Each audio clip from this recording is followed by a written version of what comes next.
Halo, selamat datang lagi di channel YouTube Betania Kamarati.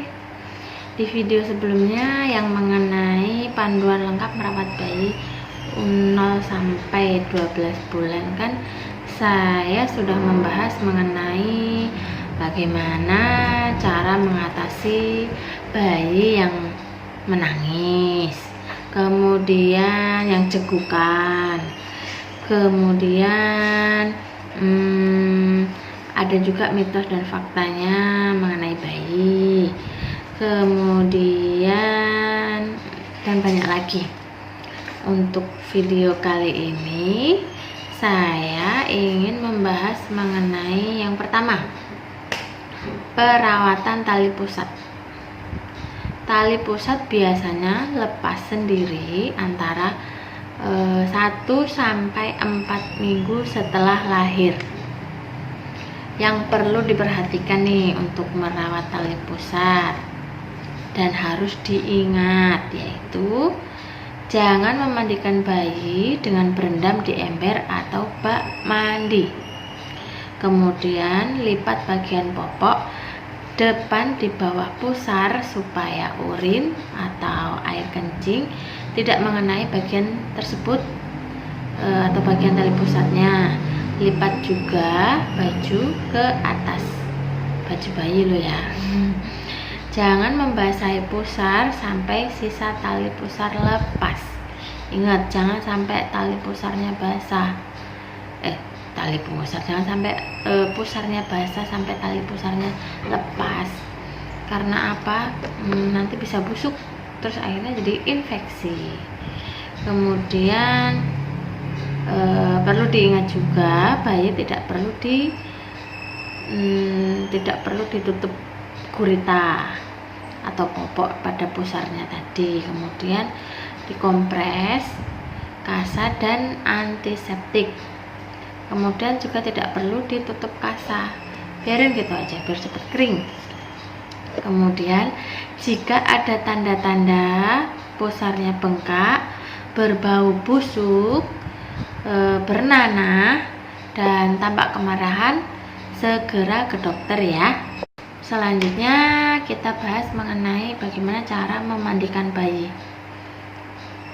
Sebelumnya sih saya pernah kalau pas lahiran, baru pertama lahir saya belum pernah memandikan bayi. Waktu itu yang memandikan bayi saya itu malah justru bapak saya, karena beliau yang berani memegang bayi saya yang masih lembek itu, saya sendiri nggak berani.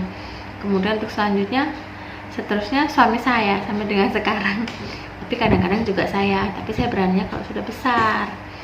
Jadi gini, apa yang perlu disiapkan untuk memandikan bayi, yaitu yang pertama air hangat, baskom atau ember kecil, sampo dan sabun bayi, waslap, handuk dan juga popok bersih. Langkah-langkah yang harus dilakukan seperti apa sih? Seperti ini nih. Yang pertama udah pasti nih ya, bajunya dibuka. Kemudian bungkus bayi dengan handuk, baringkan di perlak tahan air. Selanjutnya tutup bagian tubuh yang tidak sedang dibersihkan dengan handuk biar nggak kedinginan anaknya. Kemudian rendam waslap di air hangat itu tadi yang sudah disiapkan, lalu diperas. Kemudian selanjutnya di waslapnya tadi dikasih sabun, kemudian bersihkan. Pertama dilipat-lipatan dulu di leher, di tangan, kaki dan kemudian tubuh bayi serta pantat. Selanjutnya rendam kembali waslap sampai perasannya bersih. Bilas seluruh tubuh bayi. Beri sampo secukupnya di waslap, usap kembali sampai busa tak bersisa. Sampai bersih loh Bu, jangan masih ada busanya loh. Jangan lupa membersihkan daerah kelamin dari area depan ke belakang. Biar apa? Jadi kan area kemaluan itu dekat dengan anus. Kalau dari belakang ke depan berarti kotoran di anus bisa menuju ke kemaluan gitu kan. Oh iya, ini dilakukan jika pusar sudah kering ya. Bayi bisa ditempatkan di bak mandi kalau sudah kering. Perawatan rutin yang perlu dilakukan pada bayi apa aja? Rutin loh ya, berarti harus setiap saat dilakukan. Yang pertama, memotong kuku. Seperti video saya yang sebelumnya kan harus dipotong kukunya harus dipotong, karena kalau nggak dipotong ya bisa melukai wajah bayi dan juga tubuh bayi. Jadi harus dipotong. Kemudian membersihkan gusi atau gigi, bisa juga membersihkan telinga, membersihkan hidung, dan membersihkan kelamin. Jangan lupa membersihkan kelaminnya dari depan ke belakang ya, supaya kotoran yang ada di anus tidak menuju ke kelamin. Untuk selanjutnya yaitu membedong bayi. Siapa nih di sini ibu-ibu baru yang belum bisa membedong bayi? Jujur nih, saya aja sendiri belum begitu bisa membedong bayi. Pasti nggak kenceng lah, pasti melewat lah, nggak jelas pokoknya. Jadi ada manfaatnya nih cara membedong bayi itu. Apa sih manfaatnya? Manfaatnya memberikan kehangatan dan kenyamanan bayi, menenangkan bayi, dan yang terakhir membantu bayi tidur lebih baik supaya bubuknya nyenyak. Caranya gimana?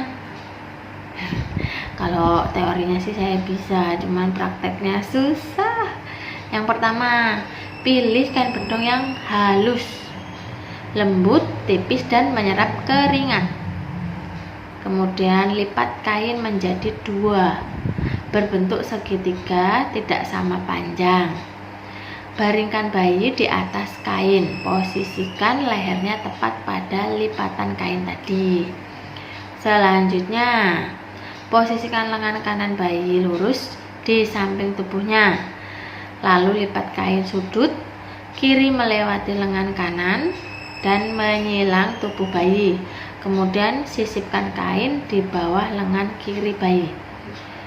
Udah bisa bayangin nggak Bu gimana caranya? Pasti bisa kan ya, apa yang udah saya sebutkan tadi. Kemudian lakukan hal yang sama dengan kain sudut kanan. Jangan lupa perhatikan, jangan membedong bayi terlalu ketat, namun juga jangan terlalu longgar. Kain bedong yang terlalu longgar dapat meningkatkan resiko SIDS. Apa ini Bu? SIDS, Sudden Infant Death Syndrome, kematian pada bayi karena bisa terlilit.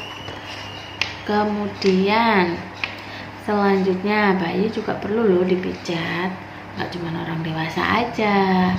Bayi kan suka gerak-gerak tuh tangan dan kakinya, pasti dia pegel.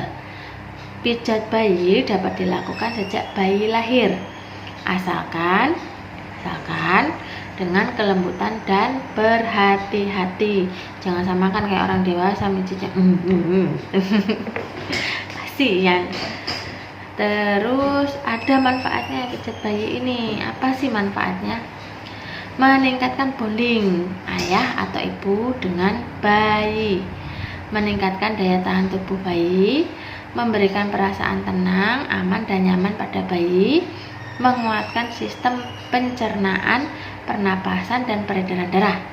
Yang terakhir, membantu mengurangi gejala kolik dan sembelit. Bagaimana caranya memijat bayi yang benar? Caranya ada beberapa macam. Pastikan ruangan bersih, jangan lupa suhu ruangan juga nyaman, dan kedua tangan juga bersih. Maaf ya ibu, keselak.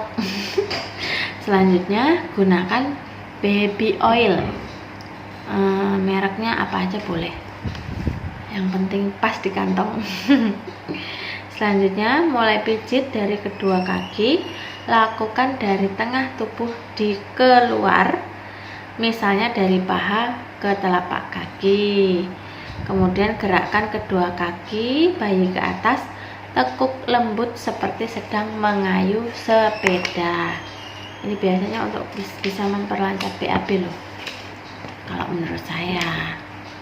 Selanjutnya, lakukan pijatan membelah pada dada, perut, dan punggung dengan kedua tangan memijat, diletakkan di tengah dan membelah ke arah luar. Kemudian lanjutkan pijatan perlahan dan lembut di wajah serta punggung bayi. Selanjutnya, hentikan pijatan pada bayi jika bayi terlihat tidak nyaman. Jangan dilanjutkan ya, kalau bayi nangis berarti dia kesakitan atau tidak nyaman. Oke?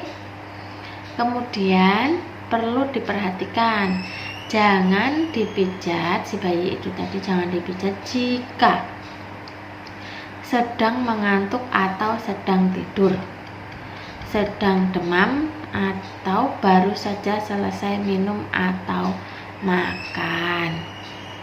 Jadi pada saat santai saja pijit bayinya, atau enggak habis mandi atau sebelum mandi boleh tuh dipijit-pijit dulu, habis itu dimandikan.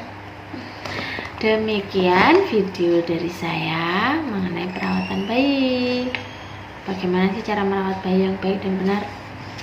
Semoga video ini bermanfaat. Terima kasih Dokter Meta. Bye-bye.